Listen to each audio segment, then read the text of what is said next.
सुमिरत सिद्धि होए, गणनायक करिवर ग्रहणम, करु अनुग्रह सोए, बुधिराशि शुभ गुण शरणम, मोक होई वाचा, पांगु चले गिरिवर ग्रहणम, जासु कृपा सुदया, जव सकल कलिमल दहनम, नील सरोरंशा, करुणारुण वाणिज नयनम, करु सो मम उद्धार, सदा शिव सागर शयनम, कुंद इंदु समदे, उमारमन करुणायनम, जाहि दीन परमे, हरौ कृपा मर्दन मयनम, बंदौ गुरु परिकंद, कृपा सिंधु नर रूपहि, महामोहतम पुंज, जासु वचन रविकर निकरा, जासु वचन रविकर निकरा, जासु वचन Ravikar निकरा. Sitaram, everyone. I would like to join our chairman, Bhaiji Vijay Bisram, in saying a very special welcome to all the devotees who are gathered here at our ashram this morning for our Sunday morning satsang,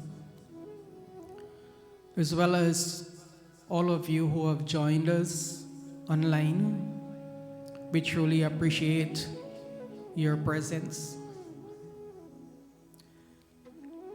I would also like to acknowledge our sponsor for our satsang this morning, Bhaiji Indal Mahadev, and of course his family.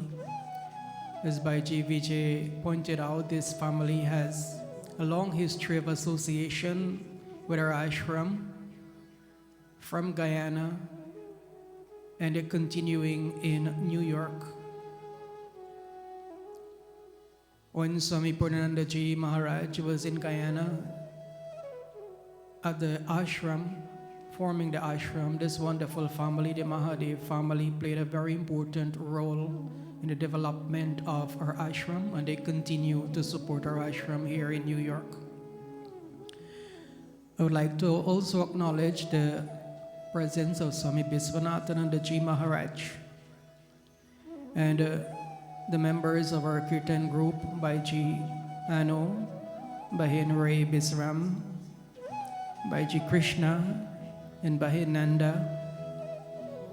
I'd like to acknowledge all our OVA volunteers at the information desk, in the kitchen, and in all the different areas where they serve.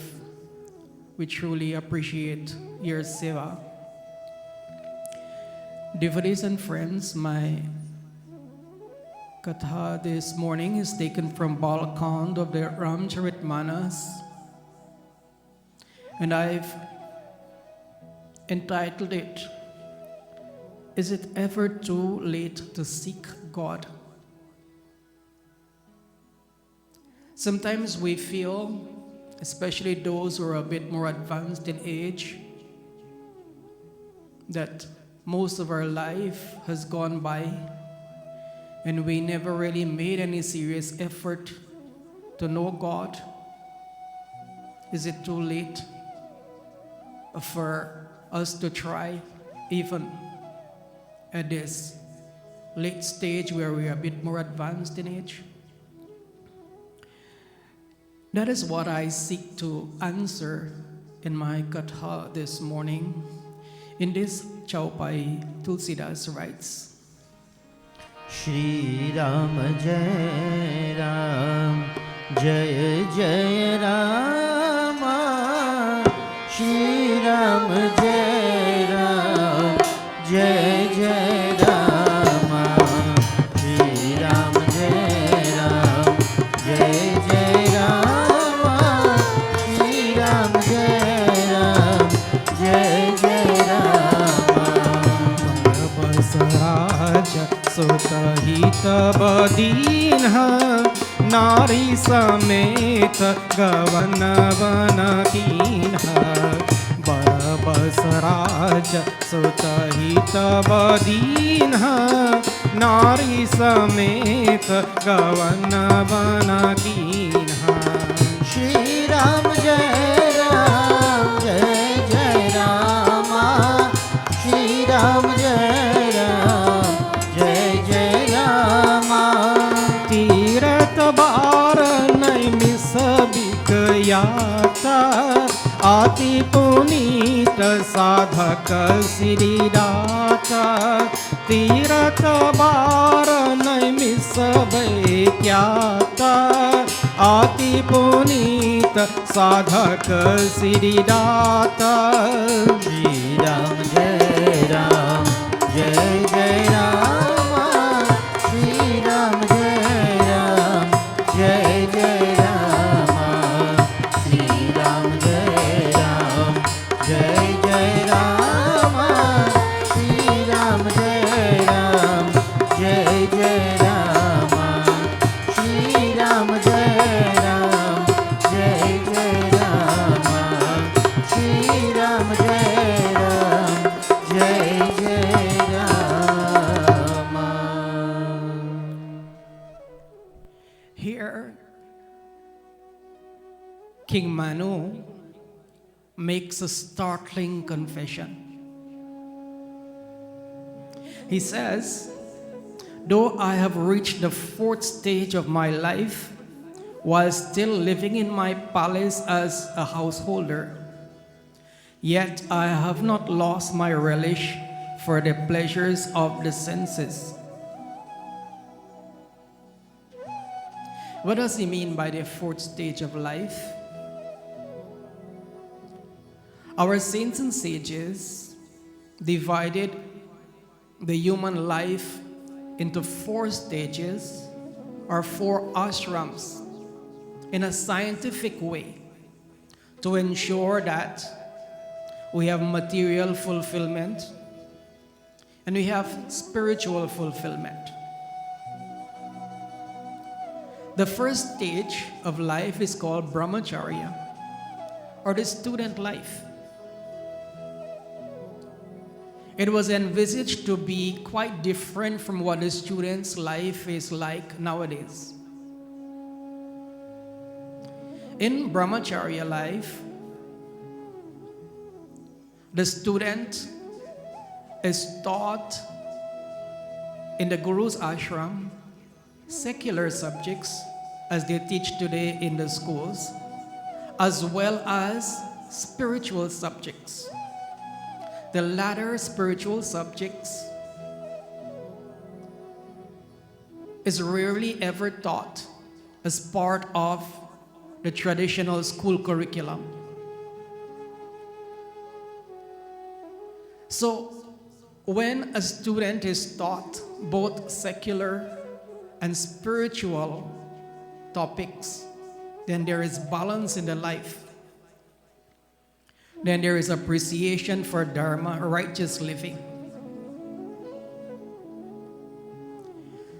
So based on 100-year lifespan, nowadays we hardly see anyone living to be 100, so we have to perhaps modify the stages a bit to take into consideration that a normal human lifespan nowadays is about 75 to 80 years.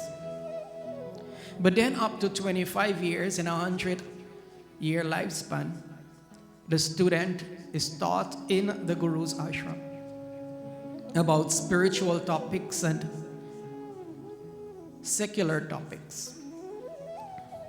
And then after 25 years, the student enters into the second stage of life called Grihastha or married life.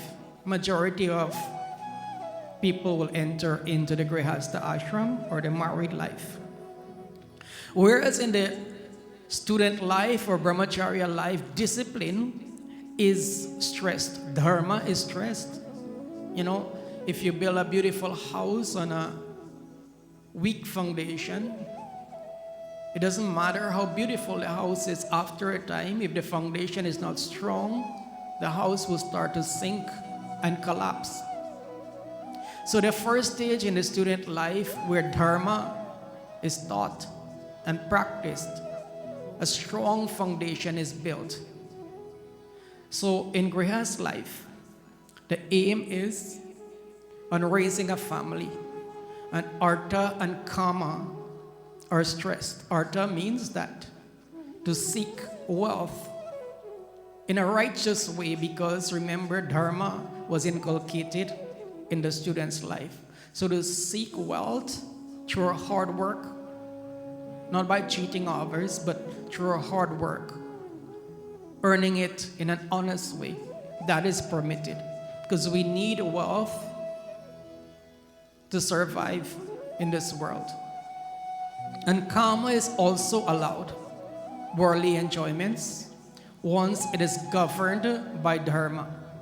So in the Grihastha life, worldly enjoyments are allowed once it is within the marriage institution, once it is governed by dharma.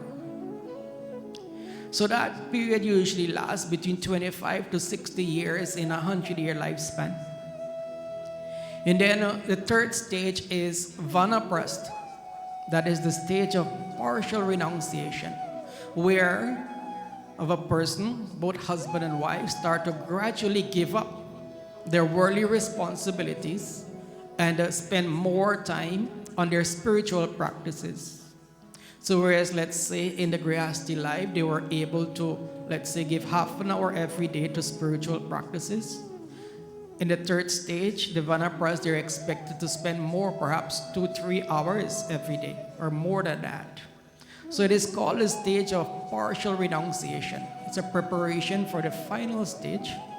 And the final stage is called sannyas. Usually vanaprastha is about 60 to 75 years in a 100-year lifespan. As I said, you have to modify accordingly with a shorter lifespan presently. So the final stage is called sannyas. It's the stage of total renunciation. Long ago, for sannyas, the husband and wife would leave home and go and live in a simple hut in the forest so that they could not be disturbed by anyone or anything. And there they will give all their time to sadhana. Nowadays, that is not possible. Nor is it desirable. You don't have to go live in the jungle. You can still live in your home, but you pass on all your responsibilities, or most of your responsibilities, to your children, so you're now free to devote much of your time to God. So that last stage is a stage of intense sadhana, where the person is striving, giving his all or her all to find God. But here, King Manu is saying that even though I've reached this last stage, yet I still yearn for the pleasures of the senses. I still want to enjoy life. I don't want to renounce. And that is something that is eye-opening, because these pleasures of the senses, while not denying that the householder is entitled to them, if one is too attached to them, it is difficult to let go. One old man was asked the question one day. Someone asked him that if you had one wish, what would it be? And without hesitation, he said, "Oh, if I were young again to enjoy life." Apparently, age did not teach him any wisdom. Another old man, whom everyone respected, thought he was a truly religious person, was in secret living a life of sensuality. You know, there's an animal called the chameleon. The chameleon will change its color to suit its environment. So this old man, in the public eye, he behaved like he was a religious man. But when he was by himself, he was anything but. And many people were fooled. But there was one person who confronted him because they were disgusted by his behavior. And they said, "Why? Why do you behave like this?" And he answered, "Well, as one gets older, the desire for sense pleasures becomes stronger." That was his explanation for his behavior. That was so in his life because he lacked discipline and forgot his spiritual goal. But if we're careful, it need not be so. We should not be so attached that when the time comes for us to let go, we will not let go. Remember Yayati. He was cursed with premature old age, but he was able to secure the youth of his youngest son. So he became young again, and he went to the gardens of Kubir to enjoy life. But after many years there, he did honest introspection and he asked himself, "Oh Yayati, are you happy? Are you more fulfilled now? You've spent so many years in these pleasure gardens. Are you more satisfied?" And he answered truthfully, "No. If anything, I desire it more." And with this realization came a desire to let go, because he realized that no matter how long he stayed there, he will not be able to reach fulfillment. So he left those gardens and used the rest of his life to seek God. So Manu wondered, is it too late? I'm already near 80 years old. I don't know how much time remains. Even though lifespan was based on 100 years, as I said some time ago, nothing is guaranteed. Anybody can go anytime. So he asked himself the question, "Oh Manu, is it too late for me to find God?" But he decided that whatever time remained for him, he will seek God with all intensity. So he renounced his kingdom. He gave his kingdom to his eldest son. And he and his wife retired to the forest with the intention of spending all their time in prayers and meditation in a desperate effort to realize God. In this next chaupai, Tulsidas writes, Shri Ram Jai Ram Jai Jai Rama, Shri Ram Jai Ram Jai Jai Rama, Shri Ram Jai Ram Jai Jai Rama, Shri Ram Jai Ram Jai Jai Rama. बसहिता मुनि से सिद्ध समाज ताहिया हरसि चले ओ मन राजा बसहि तहा मुनि सिद्ध समाज ताहिया हरसि चले ओ मन राजा श्री राम जय राम जय जय राम श्री राम जय जय राम पंत जात सोहि मति धीर ज्ञान भक्ति जनु दरे शरीर पंत जात सोहि मति धीर ज्ञान भक्ति जनु दरे शरीर श्री राम जय राम श्री राम जय जय राम श्री राम जय जय राम श्री राम जय राम श्री राम जय जय राम श्री राम जय Ram. Seeking God is not a blind process. Rather, it is a systematic process. It is a logical process and also a scientific process. After Manu and Satrupa gave up all worldly responsibilities, they sought the company of saints to get darshan and for spiritual guidance. Companies of sages and adepts lived at Naimisharanya. Glad of heart, King Manu proceeded to that place.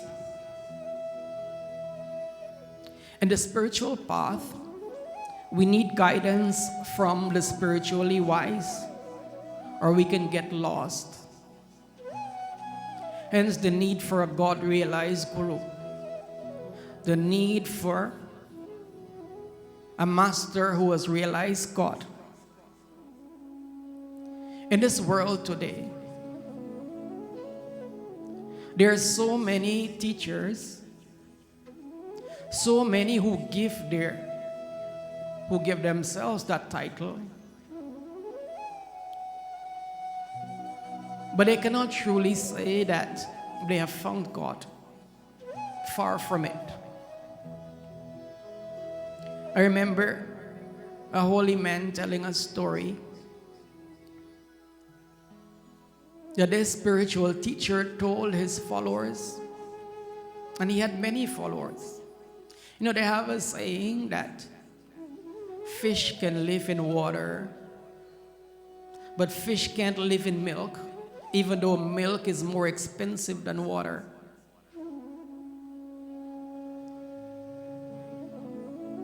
For cheap teachings, easy teachings, there are many followers. So this spiritual teacher had many followers. And he said to them, if you want to find God, do as I say. And do as I do. So as he was giving them a lecture one day, he had filled a capacity audience. And as he opened his mouth to speak, a fly flew into his mouth. So he started to cough non-stop.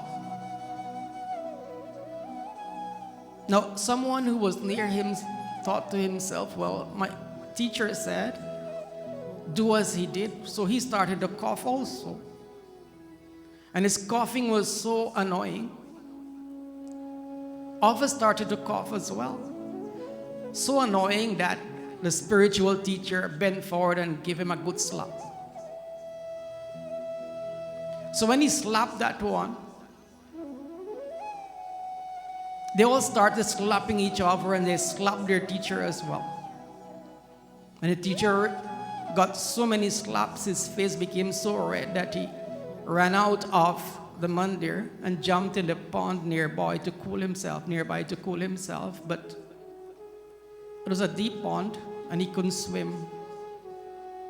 When he jumped in, all of them went and they jumped in as well.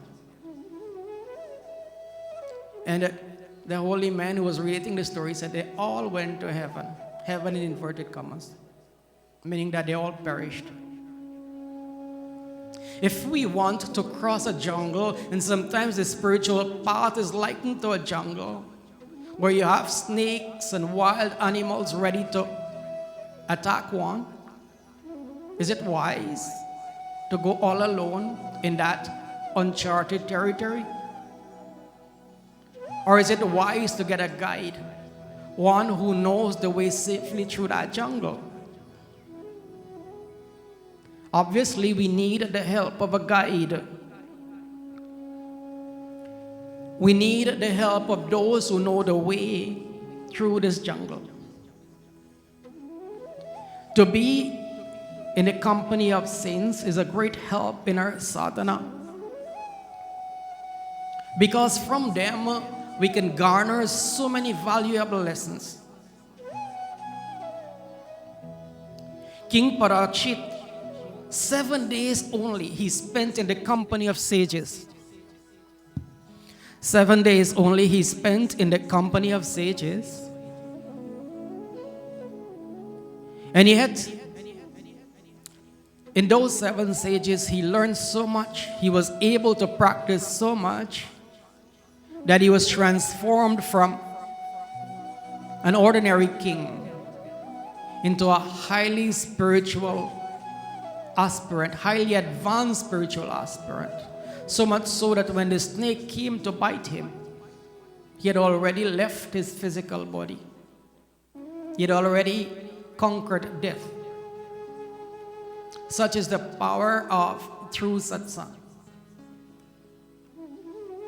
So that is why Manu and Satrupa decided the first thing that they needed in their sadhana was to get the company of saints, to be guided, to understand how best to find God.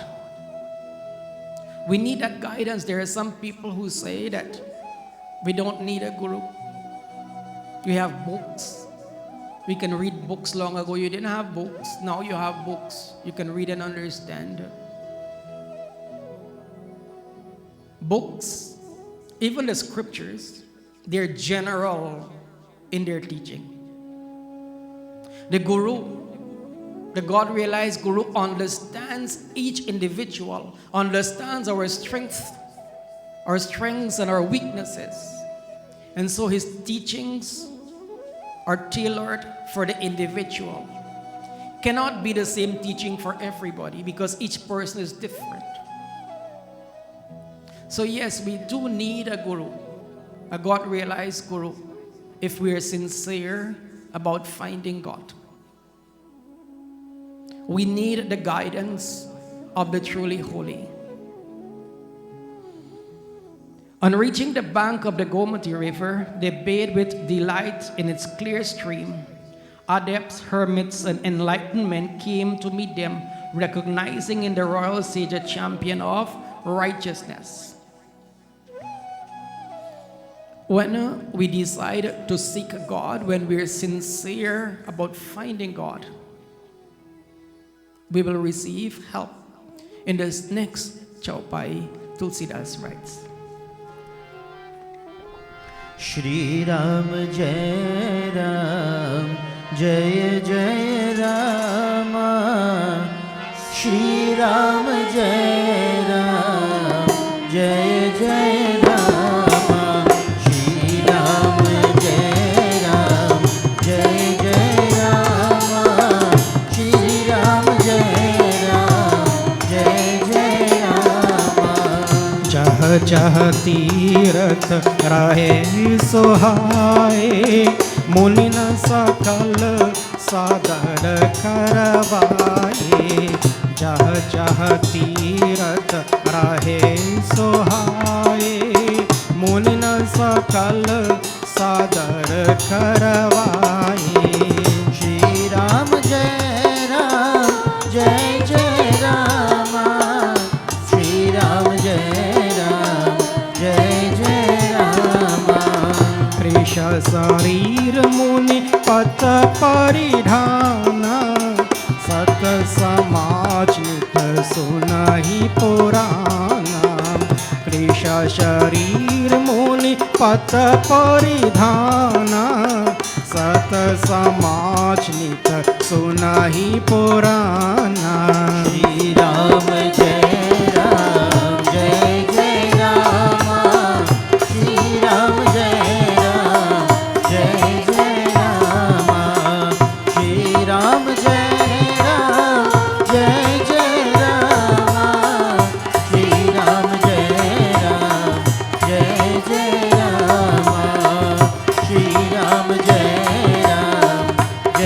जय राम, श्री राम जय जय Ram.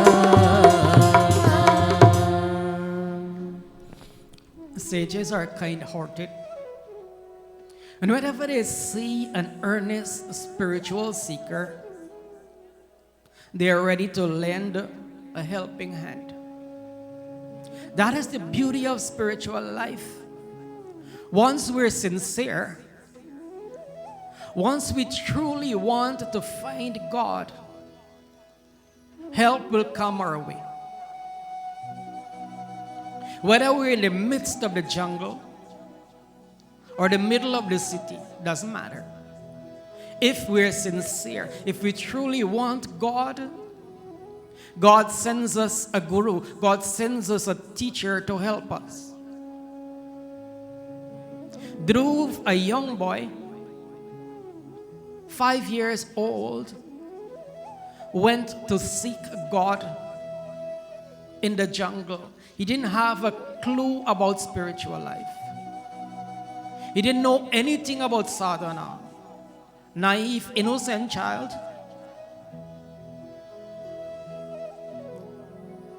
He was met with bad experiences at the start. Robbers took away his jewelry and his royal clothing, and they pushed him over a cliff to die. But because his desire was for God, miraculously he was saved. And as he continued deeper into the jungle, he met sage Narad. Narad said, "My young friend, where are you going?" Dhruv answered, "O Muniraj, I'm going to find Lord Vishnu. I must find Lord Vishnu." Narad said, "My boy, even grown men have worked hard spiritually to find Lord Vishnu and they have failed. How can you, a little boy, find Lord Vishnu? Go back home." But Dhruv said, "No, Narad Muni, I will never go back home. I have to find Lord Vishnu." That is the determination God looks for. That is the determination the sages look for. When Narad saw the determination of this young boy, he was very pleased. He initiated him into spiritual life. He taught him all the intricacies of spiritual life. He gave him the Guru mantra, imparted that holy mantra to Dhruv. And Dhruv sat and chanted that mantra that his Guru Narad gave to him. Even though test after test came his way, even though rain fell on his body and he shivered, he did not get up. Even though blazing sun some days burnt his body, he did not get up from his sadhana. Even though wild animals howled nearby, he did not get up, having full faith in God's protection. Even though his body was becoming like a skeleton because he was not eating, he still persisted.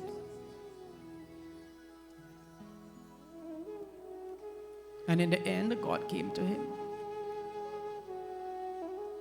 So, once we're determined, once we're sincere about finding God, we'll receive help.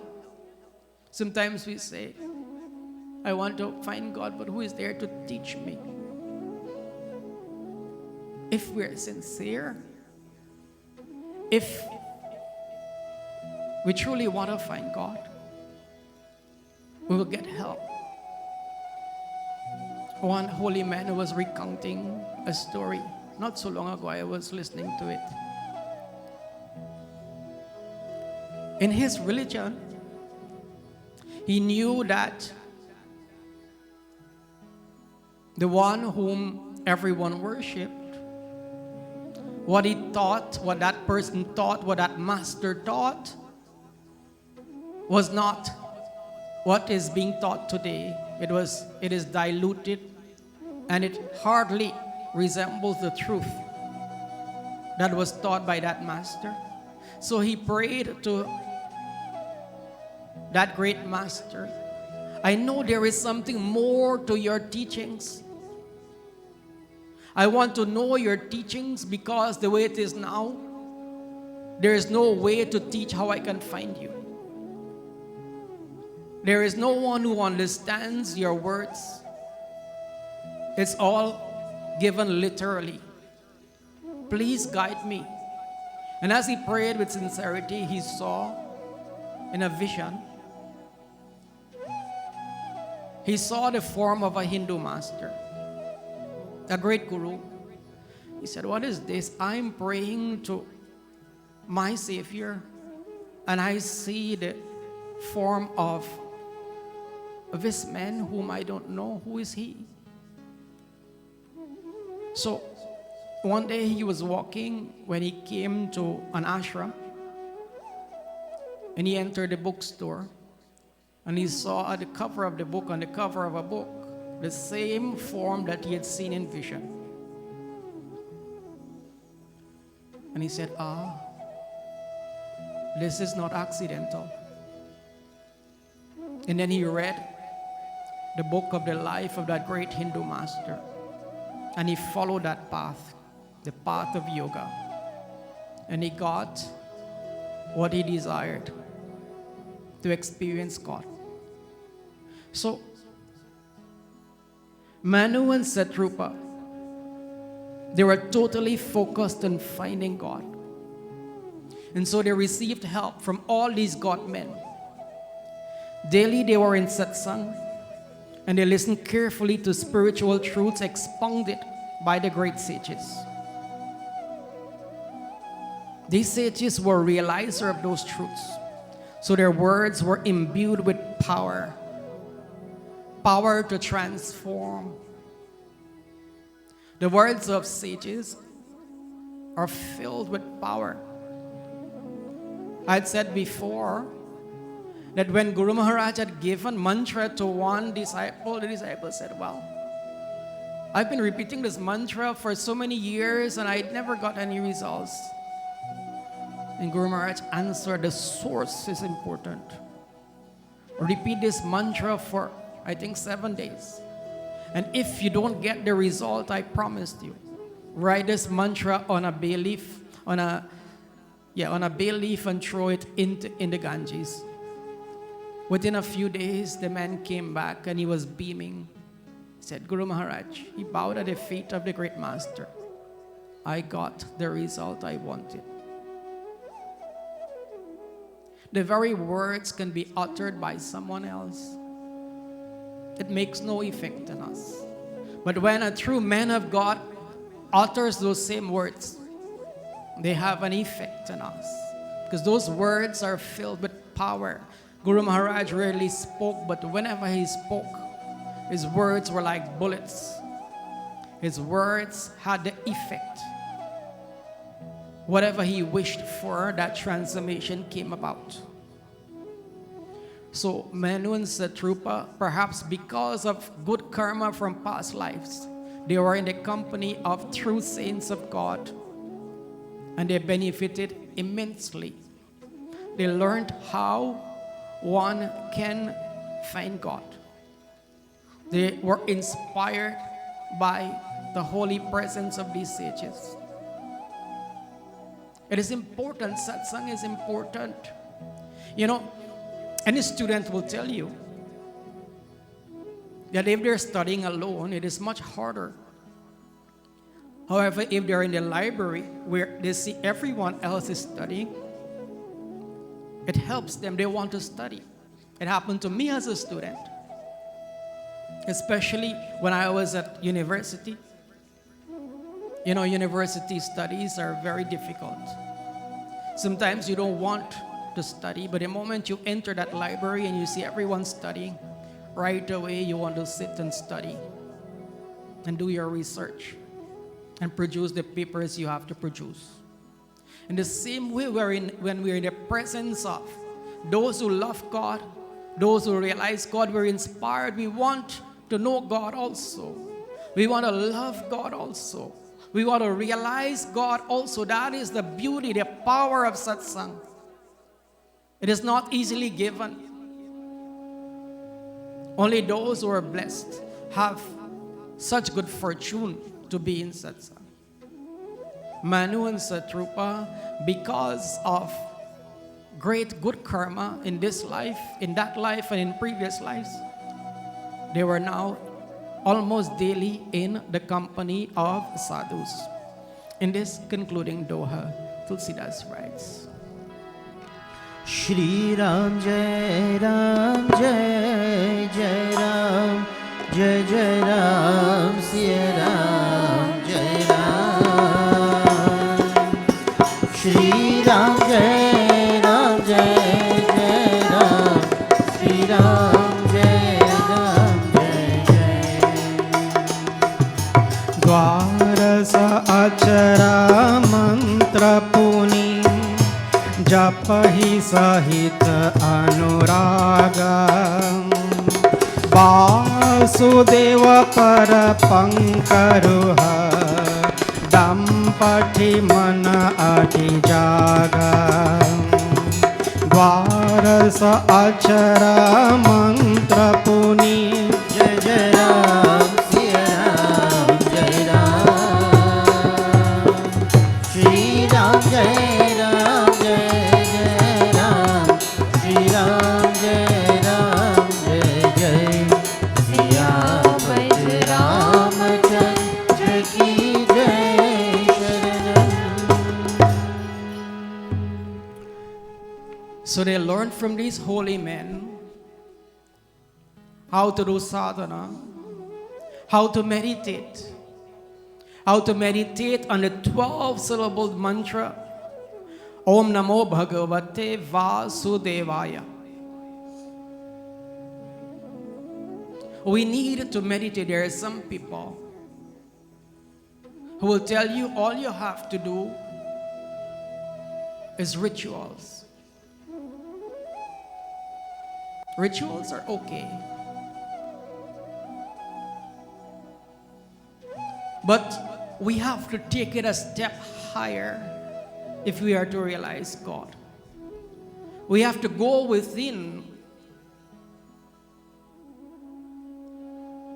We have to go within ourselves. We have to calm our minds.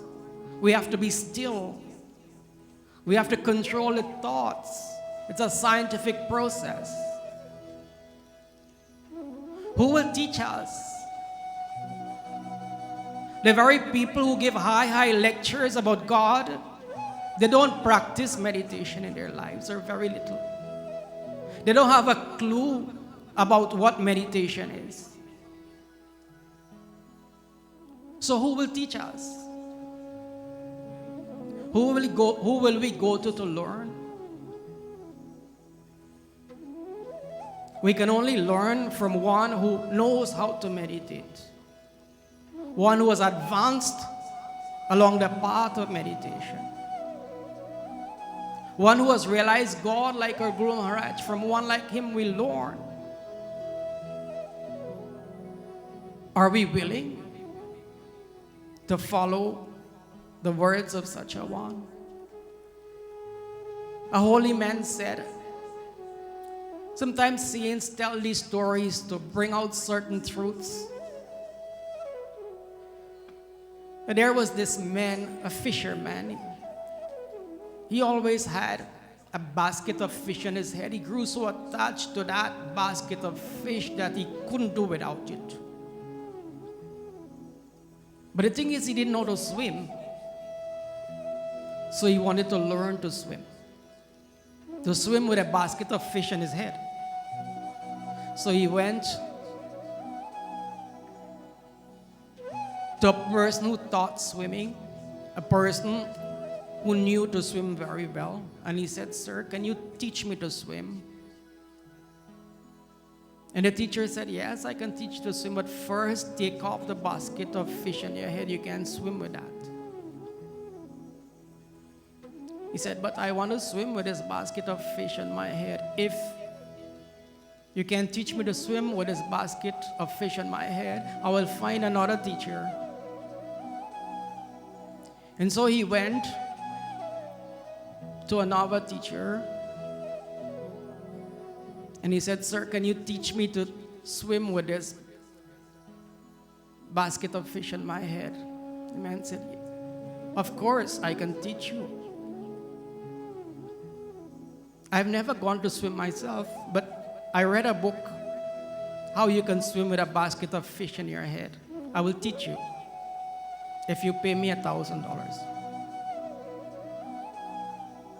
So, if we truly want to know to swim, we have to listen to the words of the teacher. We don't go to a person who teaches theory who doesn't really know to swim himself.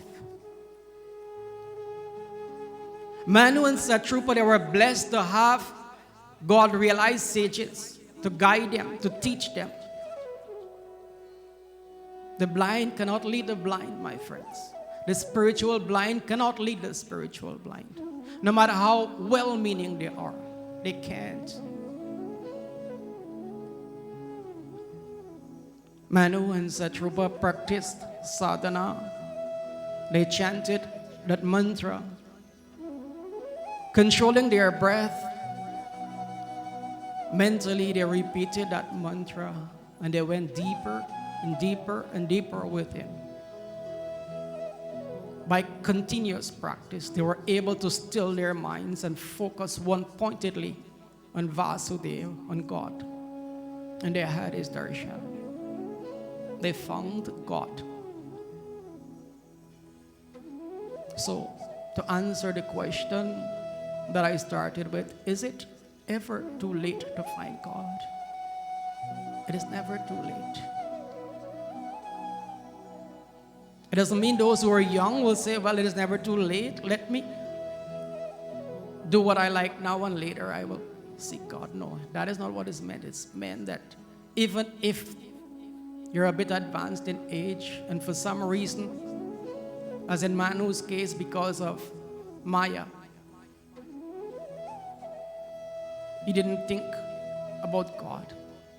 It is never too late. Bhagavad Gita says, even if we do not realize God in this life, whatever stage we reach, when we come back, we'll quickly reach that stage and continue from there. But if we want God with intensity that Manu and Satrupa wanted God, we can find God no matter how short time remains in our lives. An 81-year-old woman who never believed in God, when she came in contact, a Western woman, when she came in contact with a great Hindu master, her life was transformed.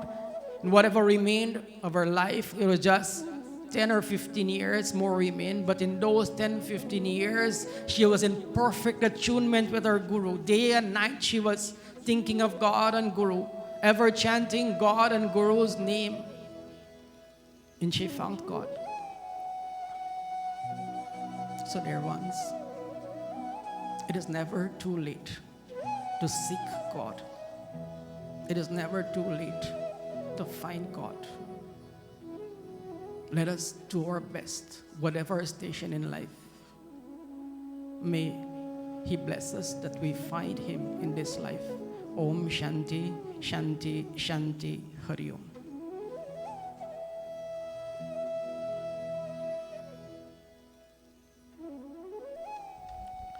Thank you very much, Swamiji, for your very divine and inspiring pravachan on this beautiful Sunday morning, live from the Americas of Ashram Sangha.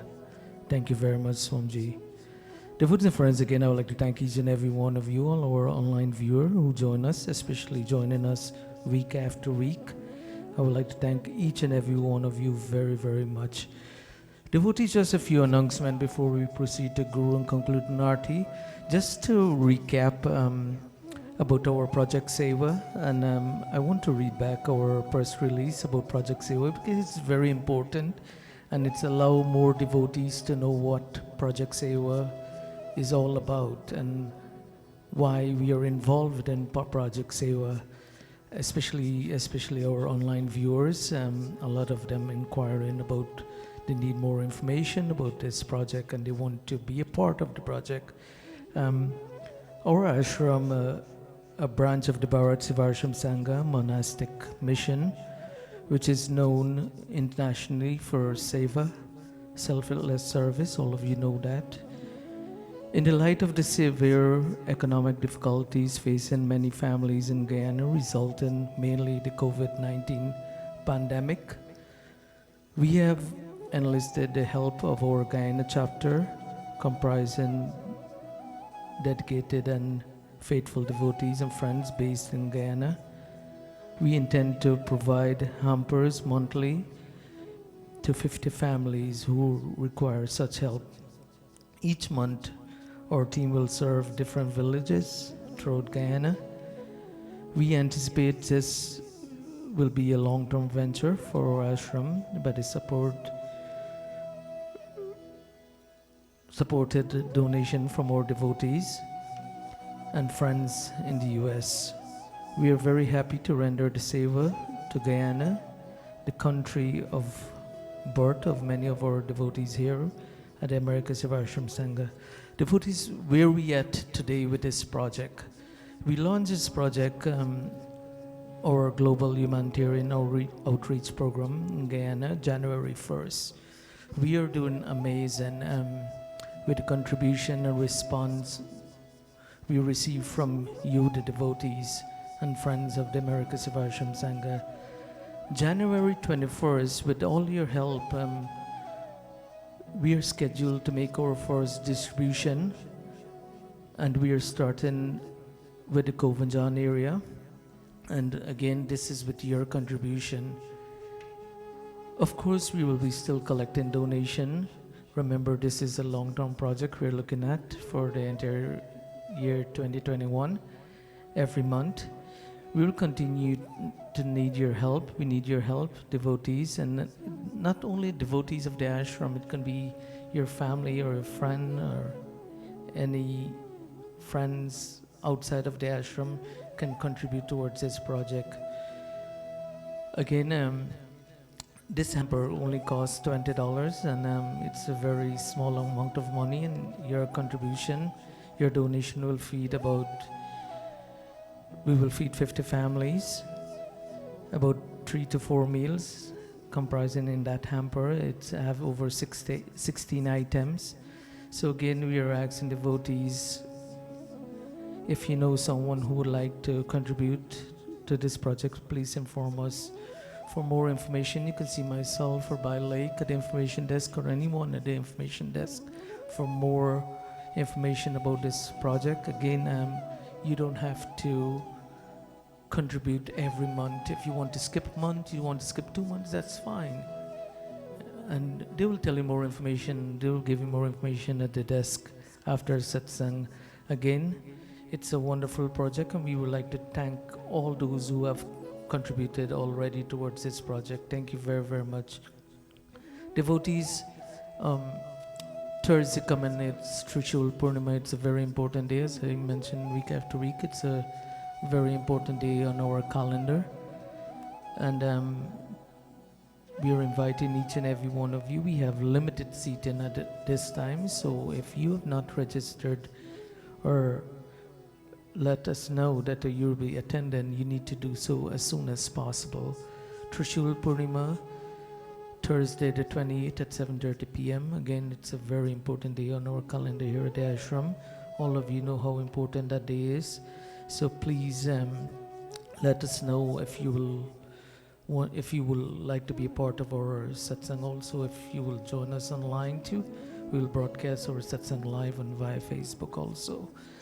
Devotees, our 2021 membership application is out. The form, please sign up today if you want to become a member of the America Sivashram Sangha. We have forms available at the information desk after satsang. You can pick up your form. You don't have to fill it out today, but you can pick it up, take it home, fill it out, and return it back. And they will give you more information at the desk after satsang. Devotees, again, we have a lot of events coming up, and we are trying to make sure we covered all this event.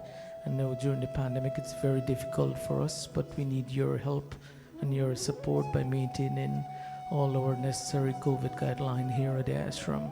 So please, we have Trishul Purnima, which is the 28th, followed by Maghi Purnima, month after the 28th, and followed by our grand celebration, Mahashivratri. And I think next week Swamiji will give you more details about our Mahashivratri celebration on Thursday. And we are trying to do our regular programming for the Shivratri celebration, but again with your help, and it will be most of part of the day, throughout the day, 24-hour session will be attendance by reservation only. So you will have to let us know if you will be attending and what time and necessary. This is just a brief little piece of information for you, so you can plan accordingly. Devotees, I would like to thank each and every one of you for being a part of our Sunday morning satsang. Please do remember to join our Hanuman Chalisa Path Tuesday evening at 7:30 p.m. We'll now stand for Guru Kangalanarti.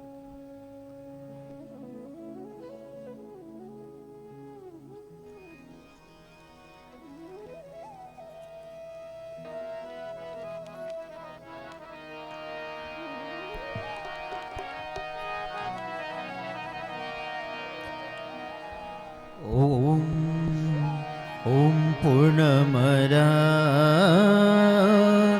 Purnamiram Purnat Purnat Udachyate Purnasya Purnamadaya Purnameva Vashishyate. Om Shanti Shanti Shanti Hari Om Om Sahasra